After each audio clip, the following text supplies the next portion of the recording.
Pertama, saya mau mengucapkan terima kasih banyak atas semua dukungan support dari penonton Bible Learning. Uang dari YouTube yang saya terima telah kita berikan kepada pihak Rumah Sakit Karolus untuk membantu para pasien kanker di sana. Sekali lagi, terima kasih. Jangan lupa untuk like, comment, share, dan subscribe. Tuhan Yesus memberkati.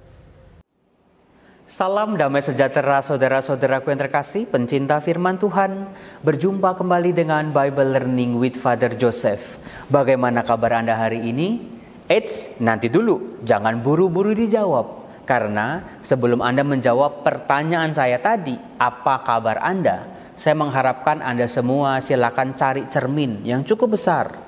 Atau bisa juga pakai handphone. Silakan di bagian kameranya, di mana Anda bisa melihat wajah Anda sendiri. Atau juga bisa pakai foto Anda yang cukup besar. Nah, silakan kalau sudah, saya mengajak Anda semua untuk sekali-kali berbicara, ngobrol, berkomunikasi dengan diri Anda sendiri. Karena bisa jadi sepanjang hari kita sudah ngomong sama orang lain, ngobrol, gosip, bicara yang aneka macam persoalan dengan orang-orang lain. Seputar pekerjaan, seputar rumah, seputar sekolah. Tapi berapa banyak waktu yang kita habiskan untuk berbicara dengan diri kita sendiri.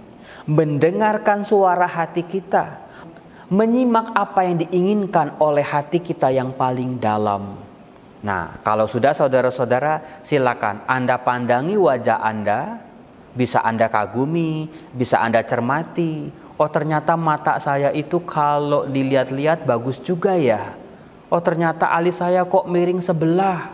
Oh, mulai ada uban ini 1-2 mulai muncul misalnya. Oh, ternyata udah ada kerutan-kerutan di kening kita. Lalu silakan Anda tersenyum. Lalu pandangi wajah Anda ketika Anda tersenyum. Bagus juga ya, indah juga ya. Sudah lama aku tidak tersenyum seperti ini. Nah, itu adalah langkah yang pertama. Bagaimana diri Anda dilihat oleh orang lain. Dan juga bagaimana diri Anda melihat diri Anda sendiri. Lalu sekarang kita mulai masuk ke yang lebih dalam lagi. Langkahnya adalah silakan Anda lihat bola mata Anda. Mata adalah jendela jiwa.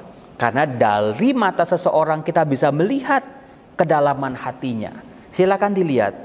Silakan lihat juga sorotan mata Anda, pancaran sinarnya. Masih ada sinar enggak yang berkobar-kobar dalam tatapan mata Anda itu? Lalu mulailah kita bertanya, apa kabarmu? Kamu sehat? Kamu baik-baik? Silakan kita bisa mendengar bagaimana jawaban kita sendiri ketika kita ditanya apa kabar diri kita. Mungkin selama ini karena kebiasaan atau karena formalitas, setiap kita ditanya oleh orang lain bagaimana kabarmu, kita selalu menjawab baik-baik saja. Nah, sekarang dengan jujur silakan Anda jawab bagaimana kabar diri Anda. Apakah kata-kata baik-baik saja sungguh-sungguh memang itu aslinya, tetapi jangan-jangan sebetulnya ada tangisan di balik senyum-senyum kita.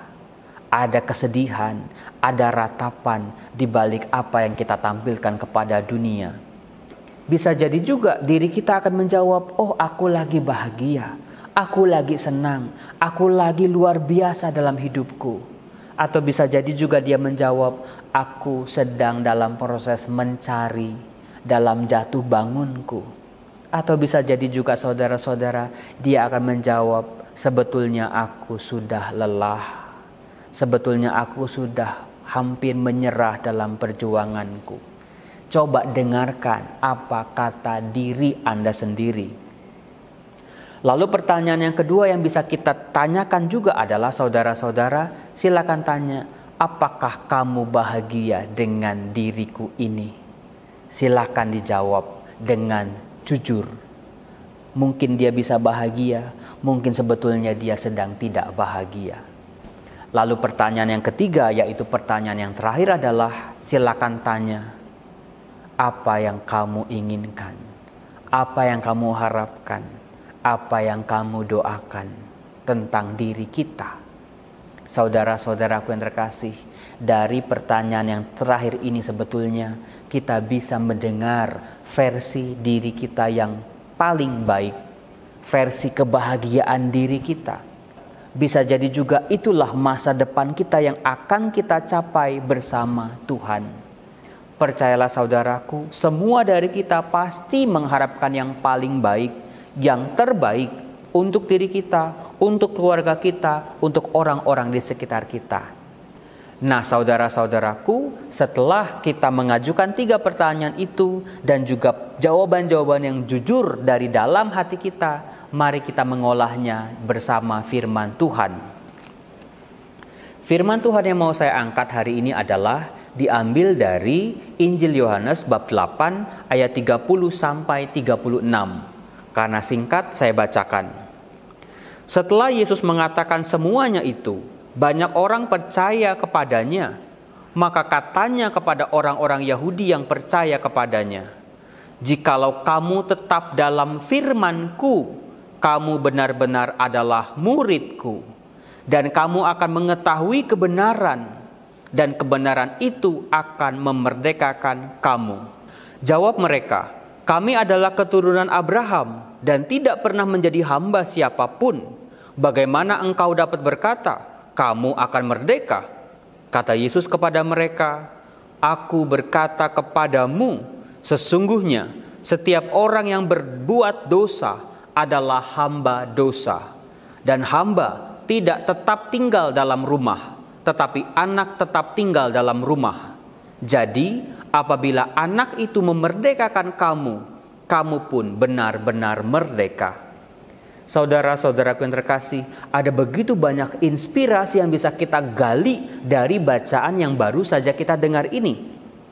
Yang pertama adalah kekuatan firman Tuhan yang sesungguhnya. Tadi secara eksplisit Yesus mengatakan begini, "Jika kamu tetap dalam firman-Ku, kamu benar-benar adalah murid-Ku." Saudara-saudaraku yang terkasih, membaca firman Tuhan secara konsisten, secara rutin, setiap hari, di tempat yang sama, di waktu yang sama kalau bisa, lalu juga mencoba merenungkannya, menghidupi firman itu, dan melakukannya dalam hidup, itu adalah identitas dari murid-murid Yesus. Membaca firman Tuhan adalah kunci, adalah pintu masuk bagi kita untuk bisa dengan bangga berkata, "Aku adalah murid-murid Tuhan. Aku adalah pengikut Kristus. Akulah anak-anak Tuhan." Dan dengan demikian kita juga bisa mengharapkan dengan penuh kepercayaan aneka macam rahmat-rahmat dan berkat, perlindungan, serta keselamatan yang boleh mengalir dari Allah kepada hidup kita. Kalau kita rutin membaca firman Tuhan, kita sedang menjalin relasi yang lebih baik dengan Tuhan, yang lebih dekat, relasi yang lebih berkualitas, relasi yang jauh lebih mendalam. Nah, kalau sudah ada relasi yang mendalam, itulah saudara-saudara, disitulah rahmat bisa bekerja dengan lebih sempurna lagi. Silakan kita bayangkan kalau sama orang di pinggir jalan yang tidak kita kenal, lalu orang itu mau pinjam handphone kita, apakah kita dengan ikhlas meminjamkannya? Atau jangan-jangan kita ragu, kita was-was, jangan-jangan kita sedang ditipu. Itulah saudara-saudara pentingnya menjalin relasi yang akrab dan dekat dengan Yesus. Salah satunya adalah dengan membaca firman Tuhan. Ternyata kekuatan firman Tuhan tidak berhenti sampai di situ saja. Tuhan Yesus berkata, "Kamu akan mengetahui kebenaran." Saudara-saudaraku yang terkasih, dalam hidup kita seringkali menemukan begitu banyak kebenaran yang kita terima di telinga kita. Sampai-sampai kita ragu mana yang benar, mana yang tidak benar. Karena setiap orang punya kebenarannya masing-masing. Saudaraku, kebenaran yang sejati hanya bisa kita temukan dalam Yesus. Dalam ajarannya, dalam tutur katanya, dalam sikap, dalam pelayanan, dalam pengorbanannya. Itulah kebenaran kita sebagai anak-anak Allah. Tuhan Yesus mencoba membuka mata kita untuk mengetahui siapa diri kita yang sesungguhnya dan apa yang diharapkan oleh Allah untuk diri kita demi keselamatan kita. Lalu kekuatan firman Tuhan yang ketiga adalah dikatakan kebenaran itu akan memerdekakan kamu. Yang namanya kemarahan, iri hati, dendam, kesedihan, kekecewaan erat kaitannya dengan yang namanya diri kita yang tidak merdeka. Sadar ataupun tidak sadar, diri kita ini banyak diikat oleh aneka macam ikatan-ikatan dunia. Entah oleh masa lalu kita, oleh harga diri kita, atau oleh harta dunia ini, jabatan, popularitas. Semua itu membelenggu kita. Seolah-olah membahagiakan, tetapi sebetulnya mengikat kita secara dalam-dalam. Yang membuat jiwa kita tidak bebas. Jiwa kita tidak bisa terarah kepada Allah, sang sumber dan tujuan hidup kita. Nah, firman Tuhan ternyata diungkapkan oleh Yesus. Firman inilah yang akan memerdekakan kita. Banyak orang mencoba untuk terlepas dari aneka macam belenggu ini, tetapi selalu gagal dan gagal lagi. Satu hal di dunia ini yang mengikat manusia sampai ke akar-akarnya adalah dosanya sendiri. Dosalah yang menjadi sumber ketidakbahagiaan. Nah, kabar gembiranya adalah Tuhan Yesus sendiri mengatakan, kalau anak memerdekakan kamu, maka kamu akan benar-benar merdeka. Hanya Yesus yang mempunyai kuasa untuk membebaskan. Hanya Yesus yang mampu mengangkat kita dari belenggu-belenggu dosa, memutuskan seluruh rantai-rantai dosa yang mengekang dan mengikat kita. Saudara-saudaraku, dalam nama Yesus kita sudah bebas. Maka jangan lagi kita mengikat diri kita dengan hal-hal yang lain. Hanya dalam nama Yesus, disitulah kebahagiaan dan keselamatan kita. Amin. Tuhan Yesus memberkati. Salam.